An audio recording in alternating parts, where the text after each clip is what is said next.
Lieutenant Kaliya के साथ जो 5 लाशें थी उनको वापस कर दिया। The safety, honor and welfare of the country comes first, always and every time. ये एक ऐसा थॉट प्रोसेस है जिसके इर्द गिर्द हमारी भारतीय सेना की सिखलाई होती है।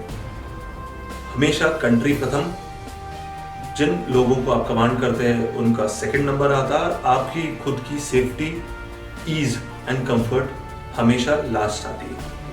कुछ ऐसी ही स्टोरी आज मैं आपको बताना चाहता हूँ। ये स्टोरी उन योद्धाओं की है जिनने अपने प्राण न्यौछावर कर दिए, बहुत सारी यातनाएं सही ताकि आप और मैं यहाँ सुरक्षित रह सके। ठीक 21 साल पहले 15 मई को एक घटना घटी जिसने कारगिल युद्ध का पूरा माहौल चेंज कर दिया। हम जो स्टोरी बताना चाह रहे हैं वो है कैप्टन सौरभ कालिया और उनके 5 मैन की। ये स्टोरी है कैप्टन सौरभ कालिया की, जिनका जन्म 29 जून 1976 को अमृतसर पंजाब में हुआ, मिस्टर एंड मिसेस कालिया के घर पे। उनकी प्रारंभिक शिक्षा डीएवी स्कूल पालमपुर से हुई और उनने अपनी BSc Himachal Pradesh agriculture university से संपूर्ण की। उसके बाद में उन्हें इंडियन मिलिट्री एकेडमी ज्वाइन की, जहां उनको 1.5 साल की ट्रेनिंग मिली। 12 दिसंबर 1998 को उनका कमिश्निंग 4थी बटालियन जाट रेजिमेंट में हुआ। करीब 31 दिसंबर को कमिश्निंग होने के बाद में उनने जाट रेजिमेंट का जो रेजिमेंटल सेंटर है बरेली, वहां ज्वाइन किया और उसके बाद करीब 15 से 16 जनवरी के आसपास उनने अपनी बटालियन को 4 जाट को ज्वाइन किया कारगिल में। कारगिल उस टाइम में बड़ा हॉट टेरेन नहीं हुआ करता था in terms of terrorist, but हमारा एक संधि थी पाकिस्तान के साथ में कि सर्दियों में दोनों देश अपनी अपनी पोस्ट से नीचे आएंगे और गर्मी आते ही हम हमारी पोस्ट पे ऊपर चले जाएंगे। ऐसा ही बहुत सालों से हो रहा था, पर शायद इस बार नहीं होने वाला था। फर्स्ट वीक ऑफ मई जब आता है 1999 का, तब हम एक रेगुलर पेट्रोल पार्टी पे जा रहे होते हैं। तब हमें ये इंफॉर्मेशन आती है कि कुछ ना कुछ कहीं ना कहीं मूवमेंट हो रहा है, इंटेल भी हमको आती है। लेफ्टिनेंट सौरभ कालिया वो पहले इंडियन आर्मी ऑफिसर हैं जिनने ये पता किया कि यहाँ पर टेररिस्ट और पाकिस्तानी रेगुलर्स आ चुके हैं। कैप्टन सौरभ कालिया ने अपने आप को एज अ गार्ड एस्टेब्लिश कर दिया बजरंग पोस्ट पे। बजरंग पोस्ट जो करीब 13,000 से 14,000 फीट पर है।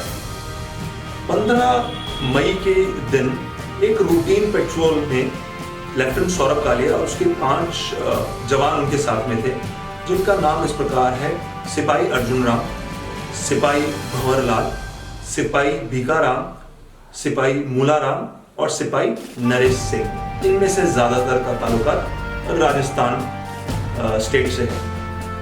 ये सब पेट्रोल पार्टी पे जा रहे थे, तो अचानक वो जो बजरंग पोस्ट थी उसके इर्द गिर्द रेगुलर पेट्रोल पार्टी पे जा रहे थे। तब इनको अचानक बहुत ज्यादा फायर फाइट आया। इन्होंने बहुत बेहतरीन तरीके से दुश्मनों के साथ लड़ाई लड़ी, बट क्योंकि ये पेट्रोल पार्टी पे थे और दुश्मन वहां पर पहले से उपस्थित था, उसके पास में एम्युनिशन की कमी नहीं थी, पर इनका एम्युनिशन बहुत ही जल्द खत्म हो गया। जैसे एम्युनिशन खत्म हुआ, इनको चारों तरफ से घेर लिया गया और इनको प्रिजनर ऑफ वॉर ले लिया गया पाकिस्तानी आर्मी और पाकिस्तानी रेंजर्स की तरफ से। ये बात है 15 मई 1999 की। स्कर्दू का एक रेडियो चैनल है, वहां पर ये इन्फॉर्म हुआ कि हमने जो गिलगिट बल्टिस्तान में है, यहाँ पर हमने 5 भारतीय सैनिकों को अपने काबू में ले लिया। तब इंडियन आर्मी को और गहराई से पता चला कि ये तो पाकिस्तान आर्मी है जो कि चारों तरफ फैल चुकी है। तब ऑब्वियसली एक्शंस होते रहे। 15 मई से लेकर 7 जून तक, जी हाँ 22 दिन तक इस पूरी टीम को बड़ी बेरहमी से इनको टॉर्चर किया गया। टॉर्चर की लिस्ट बहुत ज़्यादा बड़ी है, पर जब इनकी लाशें हमको वापस मिली कैप्टन सौरभ कालिया और 5 मैन की, तब उनका पोस्टमार्टम हुआ, जो कि 9 जून को मिली। उसका पोस्टमार्टम हुआ। पोस्टमार्टम के बाद पता चला इनकी बॉडी पर सिगरेट के घाव थे, इनके कानों में गर्म सरिये से पंचर किए गए थे ईयर ड्रम्स, और बहुत सारी चीज़ें जो शायद बोलना भी सही नहीं है बिकॉज वो हमारे जवान थे। आप सोचिए, उनकी नाखून निकाले गए थे, बहुत सारी चीज़ें थी। खैर इतनी यातनाएं सही थी।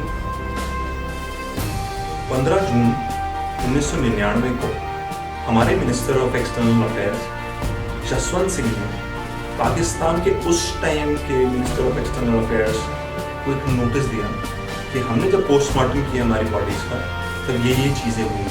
एज पर जेनेवा कन्वेंशन ये चीज़ें नहीं होनी चाहिए थी। एक प्रिजनर ऑफ वॉर को एक ह्यूमैनिटेरियन ग्राउंड पे आपको पूरी चीज़ें उसको प्रोवाइड करनी चाहिए थी, but as usual Pakistan denied, जो उनकी हमेशा से आदत रही है। आप चाहे कुछ भी उनको देखिए, कुछ भी समझिए, हर चीज़ में उनका डिनायल मोड आता है कि ये हमने नहीं किया।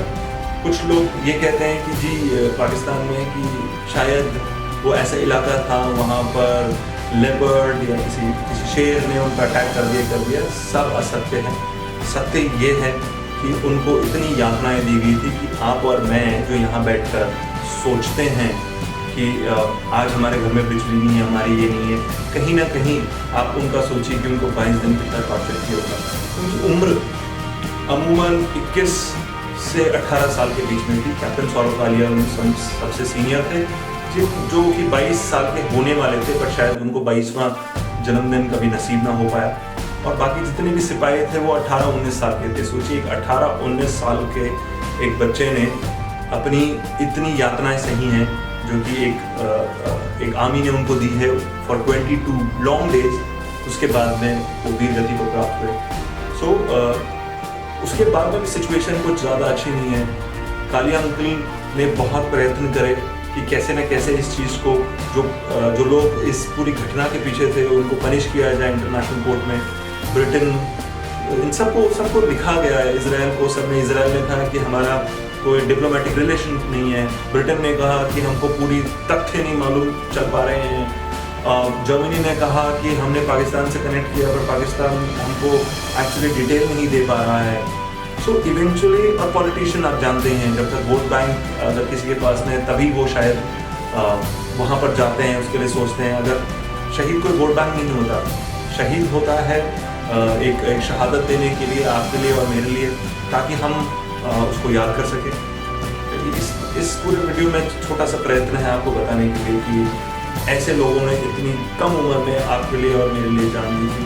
ऐसी यातनाएं सही थी जो कि हमारे सोच के भी परे है। हम सोचते भी हैं तो हमारी रूहें काम करती हैं। तो उम्मीद करूँगा कि आप सब इसको और समझें। जब भी हिमाचल जाना हो तो एक मंदिर वहाँ है, उनके घर में आप प्लीज़ जाएँ, देखें कैसे उन सब ने संजो के रख रखा है कालिया फैमिली ने। और अपने बच्चों को भी बताएं कि इस तरीके से हमारे देश के जवान हमारे लिए शहादत देते हैं, ताकि आप और मैं यहाँ पर बैठ के बात कर सकें। और ये जवाब उन लोगों को भी है जो कि फ्रीडम की बात करते हैं कि हमको आज़ादी चाहिए। देखिए, ऐसे लोग होते हैं जो आपको आज़ादी का हक दिला के जाते हैं, बट आपको शायद उस चीज़ की कद्र नहीं है। खैर, हमारा काम है देश के जवानों का रिस्पेक्ट करना, उनका आदर करना, जहाँ भी मिले फौजी उनको सल्यूट करना, धन्यवाद करना। ये हम आगे भी बदस्तूर जारी रखना चाहेंगे।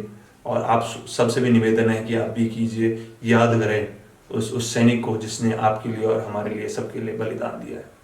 जय हिंद।